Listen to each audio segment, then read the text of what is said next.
Hello बच्चों, अब हम करेंगे question 7। A cell phone was marked at 40% above the cost price and a discount of 30% was given on its mark price. Find the gain और loss percent made by the shopkeeper.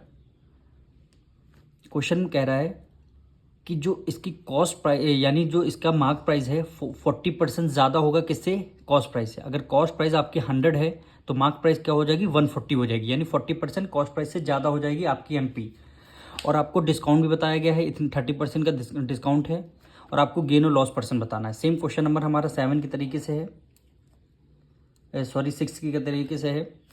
इसको देखिए, सबसे पहले हमें क्या लेट करना पड़ेगा, हमारी कॉस्ट प्राइस, क्योंकि गेन और परसेंट निकालने के लिए हमने कॉस्ट प्राइस को लेट करना पड़ेगा।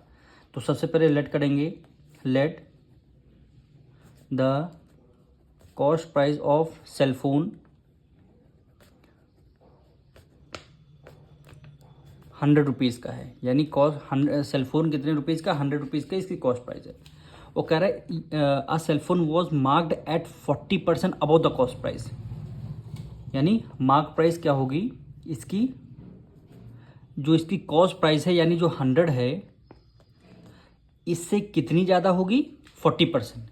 यानी अभी 100 का 40% हमें निकालना होगा, यानी 100 का 40% जब आप निकालेंगे, परसेंट नीचे 100 लगे, 100 से 100 कैंसिल, कितना बचेगा, 40 बचेगा।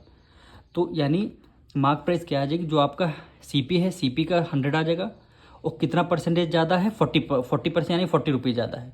तो 40 यहाँ पे ऐड कर देंगे, मार्क प्राइस आपकी क्या आ जाएगी, ₹140 आ जाएगी, यानी मार्क प्राइस क्या आ गई, 140 आ गई।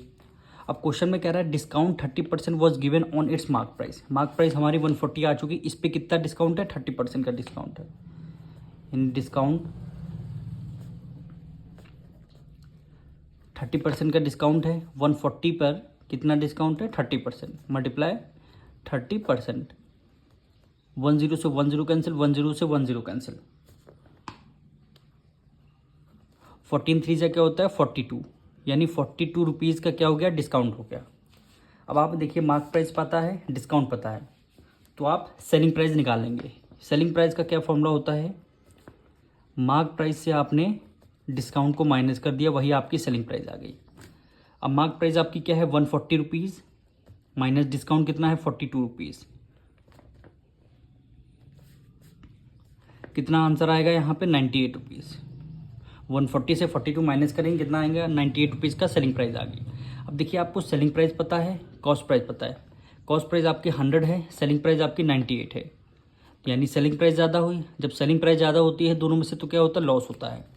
तो आपको यहाँ पे लॉस निकालना होगा। लॉस कैसे निकालते हैं, कॉस्ट प्राइस से आपने सेलिंग प्राइस को माइनस कर दिया, यानी कॉस्ट प्राइस से सेलिंग प्राइस आपने माइनस कर दिया। कॉस्ट प्राइस हमारी कितनी थी, 100 थी, माइनस सेलिंग प्राइस हमारी कितनी, 98 रुपीज़ निकल के आई है। तो लॉस कितने रुपीज़ का है, 2% का लॉस है, 2% का हमें लॉस हुआ। अब लॉस परसेंटेज निकालना है।